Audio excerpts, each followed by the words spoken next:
Yes, good morning everyone. Good morning, sir. Good morning बेटा, good morning. देखो, हम लोगों के चैप्टर नंबर 3 चल रहा था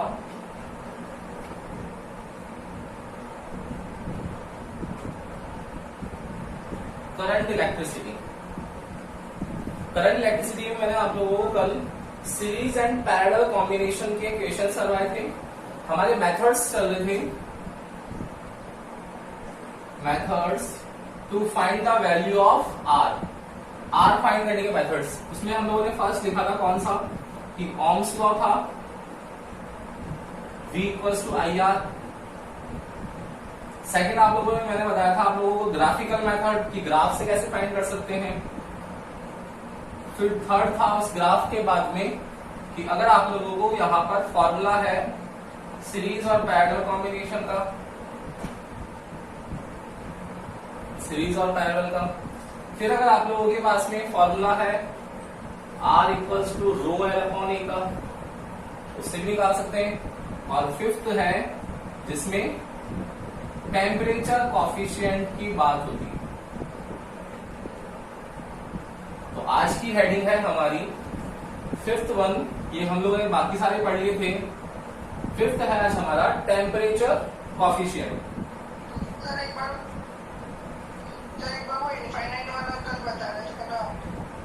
अच्छा, वो करवा दूंगा एक बार, देखो चलो। तो फिर आज हम लोग टेम्परेचर कॉफिशिएंट करेंगे। उससे पहले तो आप लोगों को इनफाइनाइट वाला करवाना है। इनफाइनाइट वाला मैं करवा देता हूँ एक बार, देखो। तो हम लोगों ने इन टॉपिक से ये जो है इसमें टेम्परेचर कॉफिशिएंट करेंगे हम लोग। इसके लिए सबसे पहले अब एक बार आप लोग क्वेश्चन देख लो कि आपको जो कल मैंने क्वेश्चन करवाया था डिफरेंट टाइप्स, उसमें इन्फिनिटी वाला क्वेश्चन कैसे करते हैं। देखो, अगर आप लोगों के पास में इन्फिनिटी कॉम्बिनेशन वाला क्वेश्चन है, देखो कुछ भी वैल्यू ले लो, आपकी जो चॉइस है ले लो। लेट्स सपोज मैंने इजी करने के लिए इसको 1 ओम ले लिया। 1 ओम में कैलकुलेशन इजी हो जाएगी। हमको टाइप सीखना है ना कि कैलकुलेशन। देखो फिर 1 ओम, फिर अगेन 1 ओम। ये नेटवर्क जो है इन्फिनिटी नेटवर्क है, मतलब इन्फिनिटी तक ट्रैवल करेगा इस तरीके से। तो आप लोगों को बोला है कि जो टर्मिनल्स है ए एंड बी, यहां आप लोगों को आर इक्विवेलेंट फाइंड करना है कि भाई इन्फिनिटी नेटवर्क का कितना आंसर आता है, ये आप लोगों को बताना है। ओके, कैसे करोगे सोचो, कुछ अप्रोच है क्या आप लोगों के पास ऐसे क्वेश्चंस करने की? क्योंकि आप लोगों को माइंड में आएगा, मैंने कल बताया था कि अगर सर्किट पीछे से क्लोज होता है तो क्लोज्ड एंड से उसको सॉल्व करना है। यही बताया था मैंने आप लोगों को कि भाई क्लोज्ड एंड है तो वहां से सॉल्व करना पड़ेगा आपको। लेकिन यहां तो क्लोज्ड एंड है ही नहीं ना, ये तो इन्फिनिटी सीरीज है। क्लोज्ड एंड कहां होगा? इन्फिनिटी पे होगा। देखा है क्या किसी ने? किसी ने भी नहीं देखा। मतलब क्या होगा, ऐसे क्वेश्चंस को सॉल्व करने के लिए आप लोगों को एक जनरल सी चीज पता होनी चाहिए। क्या? कि अगर मैं इन्फिनिटी में 100 ऐड कर दूं, बताओ इन्फिनिटी पे कोई फर्क पड़ेगा क्या? इस वैल्यू पे कोई फर्क पड़ेगा क्या? नहीं पड़ेगा, इन्फिनिटी रहेगी। सेम अगर इन्फिनिटी में से 100 माइनस कर दो तब भी इन्फिनिटी रहेगा। मतलब इसमें से कुछ भी एड ऑन कर दो चाहे सब्ट्रैक्ट कर दो, आंसर तो इन्फिनिटी रहने वाला है। क्लियर है ना? वही कॉन्सेप्ट यहां भी अप्लाई करना है। क्या? सोच के देखो, मैं अगर बोलता हूं आप लोगों को कि इस पूरे सर्किट का जो आंसर आएगा वो आंसर कितना होगा, इस क्वेश्चन का आंसर होगा, मानते हो? बोलो। अरे भाई मैं इस पूरे सर्किट का आंसर फाइंड करूंगा तो कितना आंसर आएगा, बताओ मुझे। आंसर मुझे किसका फाइंड करना है? आर इक्विवेलेंट का फाइंड करना है ना। मतलब पूरा आंसर फाइंड करता हूं तो कितना आंसर आना चाहिए इसका? टोटल आर आना चाहिए। क्लियर है? अब मैं ये बोल रहा हूं कि इस टोटल आर में से कॉमन यूनिट देखो। कॉमन यूनिट कौन सी बेटा? ये वाली दिख रही है क्या? 1 ओम, फिर ये 1 ओम और ये 1 ओम। मतलब इस पूरे का आंसर आर है तो इन्फिनिटी का आंसर आर है। तो इन्फिनिटी में अगर मैं 1 ऐड कर दूंगा तो आंसर तो इन्फिनिटी रहेगा। सेम इन्फिनिटी को मैंने आर ले लिया है तो आर इक्विवेलेंट में अगर मैं 1 ऐड कर दूंगा तो आंसर चेंज थोड़ी होगा, मेरा आर इक्विवेलेंट ही रहेगा। यस और नो? आ गई चीज? ये इक्वेशन, मैथमेटिकल इक्वेशन समझ में आ गई ना? बस इतना तो समझ में आना चाहिए आप लोगों को, और कुछ समझ में नहीं आना चाहिए। इजी हो गया? तो ये देखो वापस देखना, रिकंस्ट्रक्ट करते हैं बेटा इसको। ये पॉइंट ए है, ये 1 ओम है, ये 1 ओम है, ये 1 ओम है, ए बी हो गया। ये जो पूरा पीछे का नेटवर्क है, इस पूरे का आंसर क्या होगा? एक कॉमन होगा जो कहां कनेक्ट होगा? इस टर्मिनल्स पे होगा, क्योंकि सारे के सारे पीछे जब कनेक्ट है, देखो ये पीछे पीछे कनेक्ट है, इन सब का आंसर मैंने ले लिया आर इक्विवेलेंट। ठीक है, और ये किसके इक्वल है? इसका आंसर क्या आएगा? आर इक्विवेलेंट आएगा। आया समझ में आया? तो इसका आंसर निकालना है अपने को। इसका जो आंसर होगा वही आंसर इस पूरे नेटवर्क का होगा, क्योंकि आर इक्विवेलेंट में अगर मैं यहां पर ये तीनों ऐड कर लूं तो कोई फर्क नहीं पड़ता है, क्योंकि इंफिनिटी में कुछ भी ऐड करो उस इंफिनिटी का आंसर है आर इक्विवेलेंट। क्लियर? देखना, बताओ मुझे इसका और इसका आंसर कितना आएगा? 1/RP equal to 1/1 plus 1/R equivalent. कितना आएगा बोलो? कितना आना चाहिए इसका? 1 को करोगे तो आर इक्विवेलेंट, प्लस इसको करोगे तो 1। तो जो आर इक्विवेलेंट आ रहा है उसका आंसर कितना आया यहां पर? R equivalent upon R equivalent plus 1। ये आ गया। ये जो आंसर आया है आप लोगों का, R equivalent equal to R equivalent upon R equivalent plus 1, ये दिख रहा है आप लोगों को? ठीक है, ये आंसर जो है वो यहां कनेक्ट हो रहा है, और ये तीनों किसमें दिख रहे हैं? सीरीज में। तो कितना आ रहा है last answer?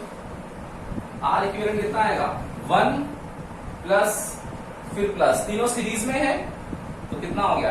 2 plus R equivalent upon R equivalent plus 1।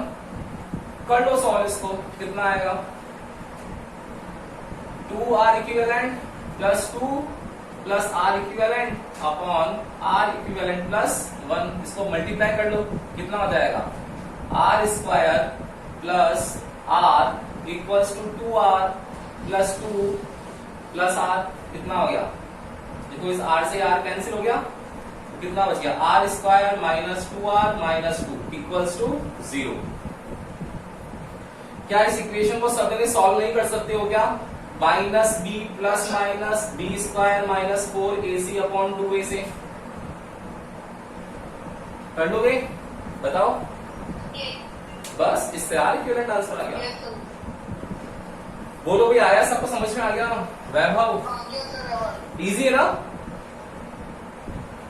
बस आपको ये मान के चलना है कि भाई इसका पूरे का आंसर कितना ला रहा है, तो वो जो वही तो पूछ रहा है आंसर कि भाई इसका आर इक्विवेलेंट आएगा वो कितना होगा, तो मैंने वही मान के चल लिया कि भाई आर इक्विवेलेंट ही होगा इसका आंसर। अब आर इक्विवेलेंट किसके इक्वल है? इक्विवेलेंट है वो इंफिनिटी के। तो मतलब अगर मैं इंफिनिटी में अगर एक यूनिट जो कॉमन यूनिट है उसको ऐड कर लूं तो आर इक्विवेलेंट पे कोई फर्क नहीं पड़ना चाहिए। तो मैंने जैसे इसको ऐड करा तो आर इक्विवेलेंट पे कोई फर्क नहीं पड़ा। देखो आर इक्विवेलेंट का आंसर लिख दिया इक्वल में, सॉल्व कर लेंगे इसको, आंसर आ जाएगा। कर लोगे? ले लो एक बार स्क्रीनशॉट, फिर टेम्परेचर कोएफिशिएंट करते हैं आज।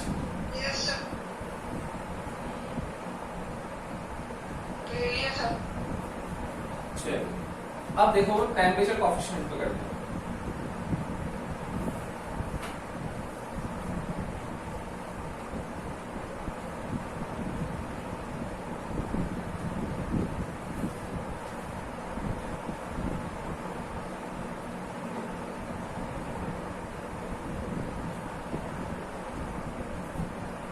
टेम्परेचर कोएफिशिएंट इसको डिनोट करते हैं अल्फा से।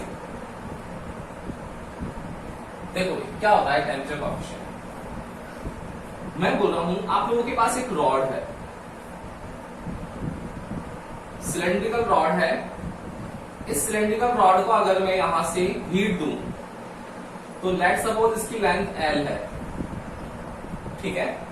आप लोगों ने 8th 9th 10th से एक लाइन पढ़ना स्टार्ट कर दिया था कि all metals are good conductor of electricity. ये लाइन पढ़ते हुए आए हो आप लोग?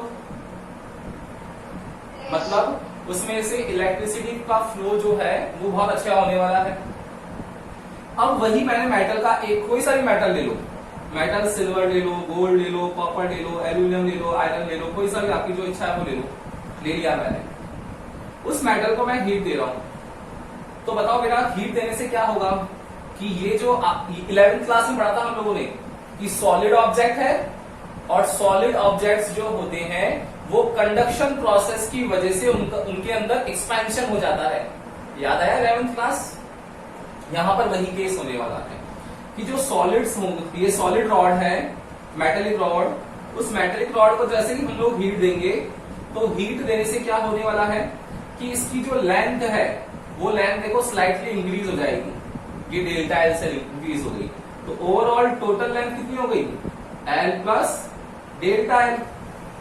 अब देखना सब जने, यह आप लोगों को मार्कर दिख रहा है, मान लो ये मेटेलिक रॉड है, सिलेंड्रिकल है, अगर मैं इसको यहां से हीट दूंगा तो ये क्या होगा? एक्सपैंड होगा। तो एक्सपैंड होने पर इसकी लेंथ तो इंक्रीज होगी, लेकिन ये क्या पहले से थिन हो जाएगा? क्या हो जाएगा? पतला भी तो हो जाएगा। इसको खींचो, सोचो, पतला हो जाएगा, मतलब थिन होने से इसका क्रॉस सेक्शनल एरिया भी कम होगा, और क्रॉस सेक्शनल एरिया कम होगा तो यहां पर क्या कंक्लूजन निकल रहा है कि जैसे ही हम लोगों ने इसका टेम्परेचर जो है वो इंक्रीज किया, तो टेम्परेचर को इंक्रीज करने की वजह से उस ऑब्जेक्ट के लिए लेंथ बढ़ गई और उसका एरिया कम हो गया। अब अगर हम लोग 10th क्लास का फॉर्मूला था R equals to rho L upon A, इस पर जाएं तो L अगर बढ़ रही है तो L के इंक्रीज होने पर R इंक्रीज होता है, और A के डिक्रीज होने पर R इंक्रीज होता है। मतलब ऐसा केस हो तो उस दोनों ही केसेस में R की वैल्यू क्या होती है? इंक्रीज होती है। मतलब टेम्परेचर इंक्रीज कर रहे हैं तो लेंथ के इंक्रीज होने से, एरिया के डिक्रीज होने से रेजिस्टेंस की वैल्यू जो होगी वो क्या होगी? इंक्रीज हो जाएगी। इसका मतलब क्या हो गया कि कोई भी मेटल है, उस मेटल को आप लोग गर्म करो तो मेटल को हीट देने से, उसका टेम्परेचर इंक्रीज करने से उसका रेजिस्टेंस इंक्रीज हो जाता है। मतलब कोई भी वायर गर्म होने पर उसकी कंडक्टिविटी जो है वो कम हो जाती है, वो इलेक्ट्रॉन्स का फ्लो करना कम कर देता है। इस वजह से इलेक्ट्रिक अप्लायंसेज है वो खराब हो जाते हैं। आपने सुना होगा नॉर्मली घर में सब बोलते हैं अरे ज्यादा देर में चलाओ इस इलेक्ट्रिक अप्लायंसेज तो गर्म हो जाएगा, तो खराब हो जाएगा। सुना होगा आप लोगों ने। क्यों बोलते हैं? वो रीजन क्या है? वो यही तो रीजन है, टेम्परेचर कॉफिशिएंट वाला। क्या गर्म करने से क्या होता है? मेटल का है, गर्म करने से क्या होता है? टेम्परेचर इंक्रीज, रेजिस्टेंस इंक्रीज हो जाता है, तो करंट को फ्लो को क्या कर देगा? कम कर देगा। करंट जब सफिशिएंट पहुंचेगा नहीं तो इलेक्ट्रिक अप्लायंसेज खराब होगी हमारी। क्लियर है ना?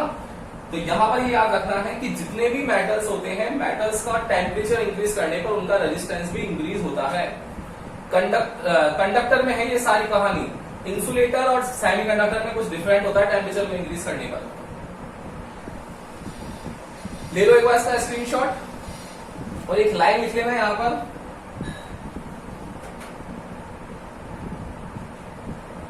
On increasing temperature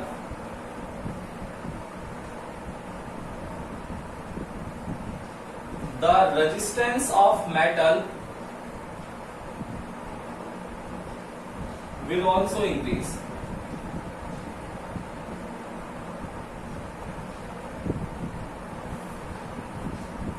Okay?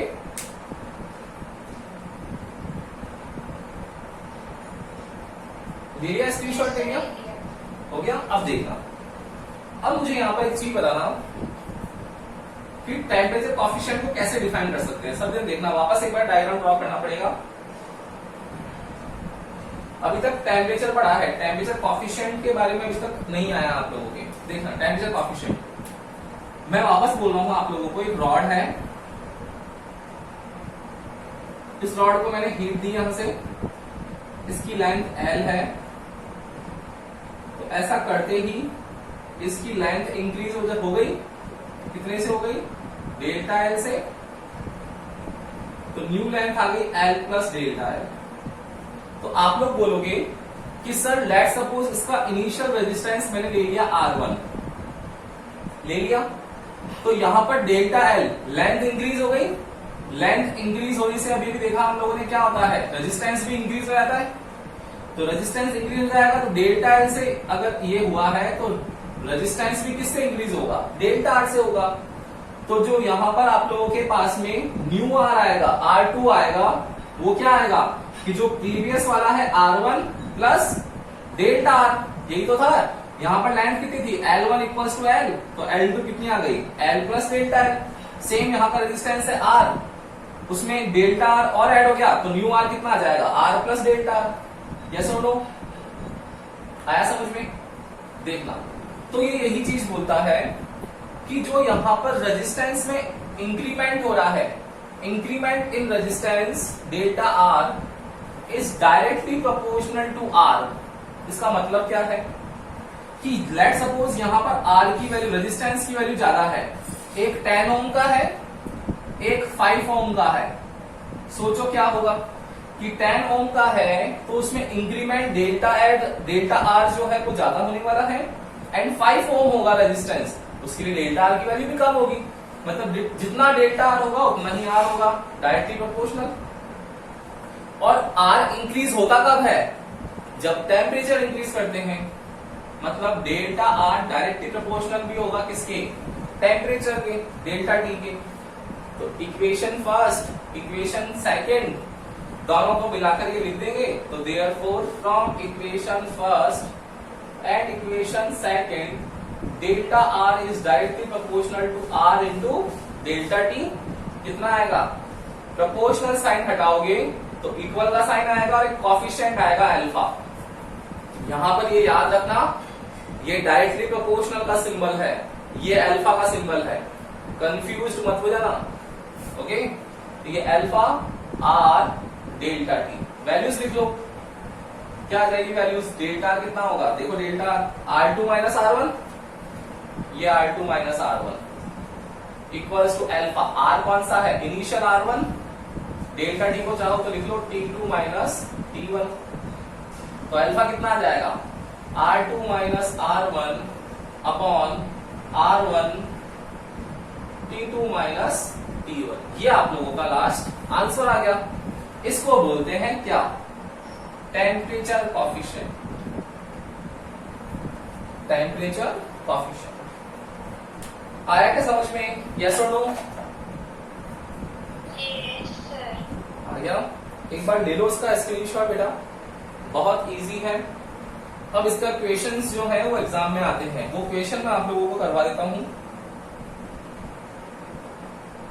Question से सारी कहानी समझ में आ जाएगी आपको, बहुत इजी है।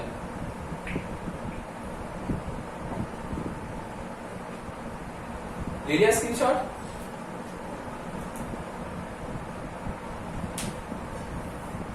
देखो,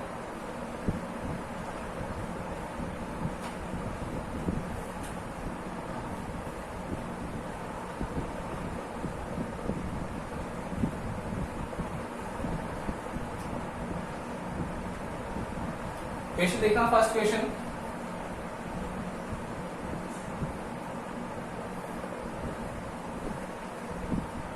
A thermal element of nichrome has 230 volt supply. A thermal element of nichrome has 230 volt supply when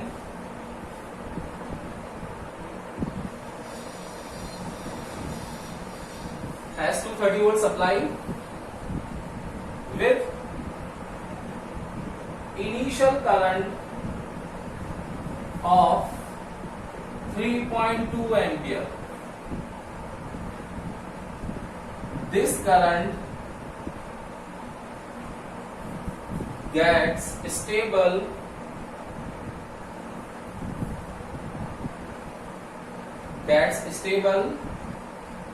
with 2.8 ampere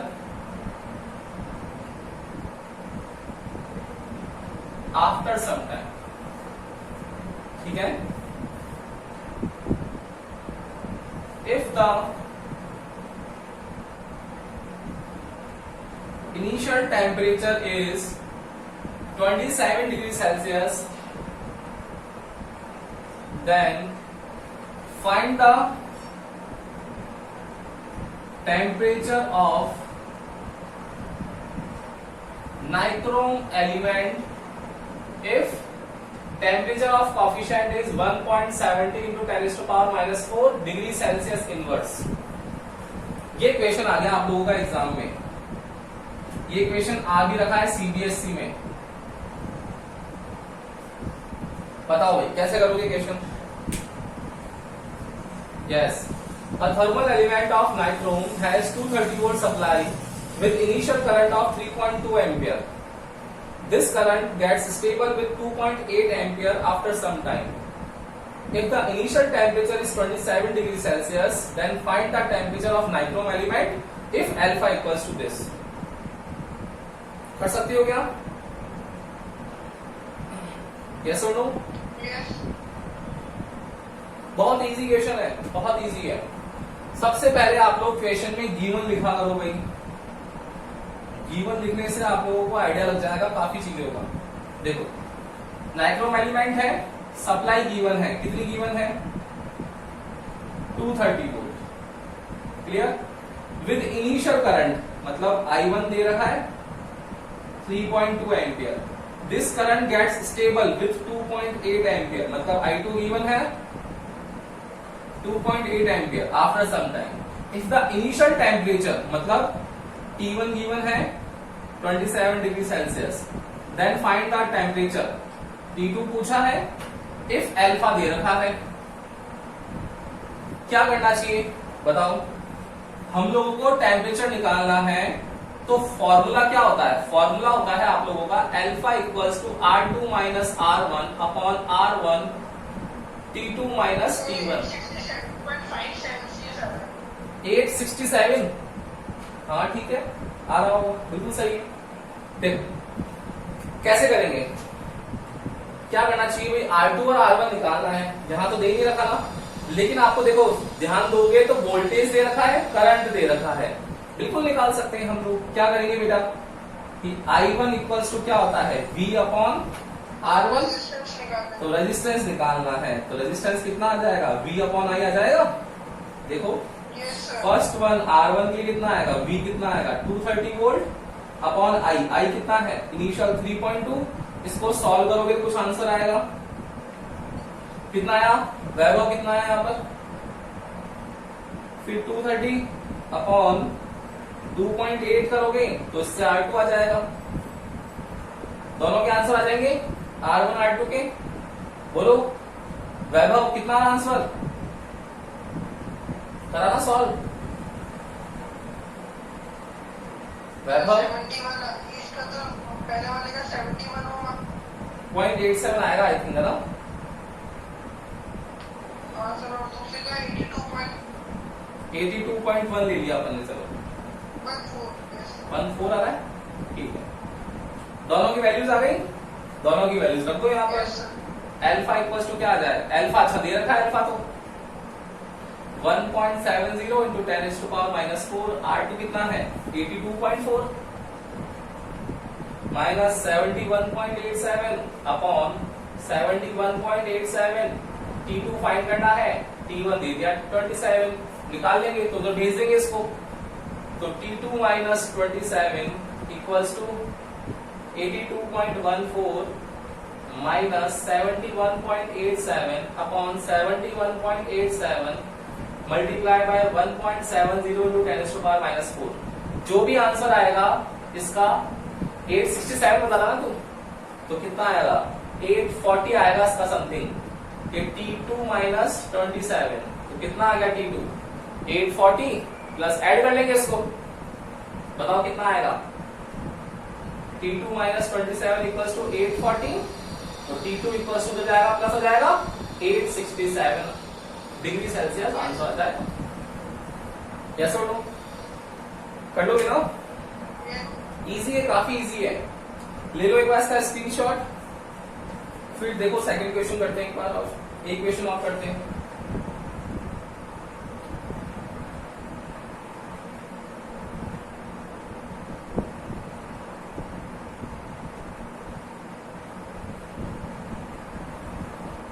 हो गया? Yes sir. Now second question.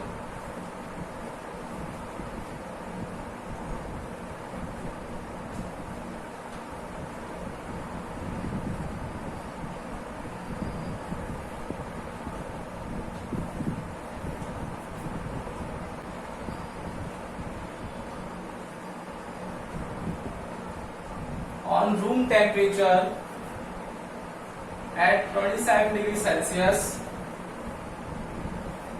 the resistance of heating element is 100 ohm. After some time temperature increase करेंगे तो क्या होगा, resistance बढ़ जाएगा. After some times it becomes 117 ohm, 170 ohm, 70 ohm. Then find the new temperature if alpha equals to 1.70 into 10 raised to power 4 पर degree Celsius या degree Celsius inverse. करो फिर क्या करो, इजी है ये भी, कर सकते हो आप लोग. क्या करना चाहिए, सबसे पहले वही जिन लोगों को भी डाउट होता है, क्वेश्चन टफ लगते हैं, बेटा गिवन लिखना सीखो. मैं हर बार बोलता हूँ गिवन लिखना सीखो. गिवन क्या क्या दे रखा है, रूम टेम्परेचर मतलब T1 गिवन है. फिर आप लोग बोलोगे sir the resistance of heating element given है, मतलब R1 गिवन होगा. या आफ्टर सम टाइम मतलब कोई ना कोई टेम्परेचर इंक्रीज हुआ होगा, उस पर रेजिस्टेंस हो गया होगा 117 ओम. अल्फा गिवन है आप लोगों को, तो फॉर्मूला कितना होता है, देयरफॉर अल्फा इक्वल्स टू होता है R2 minus R1 upon R1 T2 minus T1. मुझे ये निकालना है, मैं क्यों ना ट्रांसफर कर दूं उसको पहले. तो T2 minus T1 equals to R2 minus R1 upon R1 into alpha. Value लिख लेंगे तो T2 आंसर 102 या फिर कुछ वो करके आ रही है, शायद 1027 आई थिंक. देखो क्योंकि 27 है ना, तो 1027 आ रहा होगा. T2 माइनस T1, तो T2 minus 27 equals to R2 कितना है, R2 117 minus R1 100 upon 100. Alpha कितना है 1.70 into 10 raised to power minus 4. देखो ये पॉइंट हटाओगे तो 100 आएगा, इस 100 से ये 100 कट जाएगा. तो T2 minus 27 equals to 17 upon 170 into 10 raised to power minus 4. ये कट गया, 10 आ गया, 10 माइनस 3 ऊपर जाएगा तो 10 raised to power प्लस 3 हो जाएगा. तो T2 माइनस 27 इक्वल्स टू 1000. तो T2 आ गया कितना 1027 डिग्री सेल्सियस. ये आप लोगों का आंसर आ गया. देखो कितना इजी है. क्वेश्चन सिर्फ पकड़ में आना चाहिए आपको टेम्परेचर कॉफिशिएंट से, बाकी आप लोगों को बिल्कुल दिक्कत नहीं होगी क्वेश्चन करने में. बहुत इजी क्वेश्चंस आते हैं. और ये ध्यान रखना कि कोविड की वजह से सिलेबस चेंज हुआ तो चांसेस हो गए आप लोगों के इस पूरे चैप्टर में अब केवल R फाइंड करने का रखा है कि R के कौन कौन से मेथड्स हैं, उनसे हम लोग R फाइंड कर सकते हैं. यही चैप्टर थर्ड रह गया आप लोगों का. बाकी ड्रिफ्ट वेलोसिटी जो रिलेशंस थे वो सब हट गए. उसके बाद में इसमें ohmic devices, non ohmic devices वो हट गए. प्रैक्टिकल के टॉपिक्स थे Wheatstone bridge, meter bridge, potentiometer, internal resistance, EMF comparison, वो सारे टॉपिक्स हट गए इस बार. तो ये चैप्टर बड़ा चैप्टर हुआ करता था और 7 मार्क्स का चैप्टर था, लेकिन चैप्टर बहुत इजी कर दिया. तो 7 मार्क्स बहुत इजीली आप लोग गेन कर सकते हो. ब्लूप्रिंट चेंज थोड़ी हुआ है, टॉपिक्स हटे, तो थोड़ा सा फोकस करना बेटा. इस बार आप लोगों के 100 आउट ऑफ 100 मार्क्स आने के चांसेस हैं. फिजिक्स में भी इजी हो गया कंपैरेटिवली काफी, तो ढंग से पढ़ना. कोई भी अगर डाउट है आप लोगों को, तो डाउट है तो आप लोग वीडियो देखना एक बार. फिर भी रहता है डाउट तो क्लास में आके पूछना है. और भी कोई रिगार्डिंग डाउट्स है, कोई भी जो प्रीवियस चैप्टर्स थे उनके भी, तो वो पूछ सकते हो आप लोग. ओके, तो हम लोग नेक्स्ट क्लास में मिलेंगे कल की क्लास में. Good day.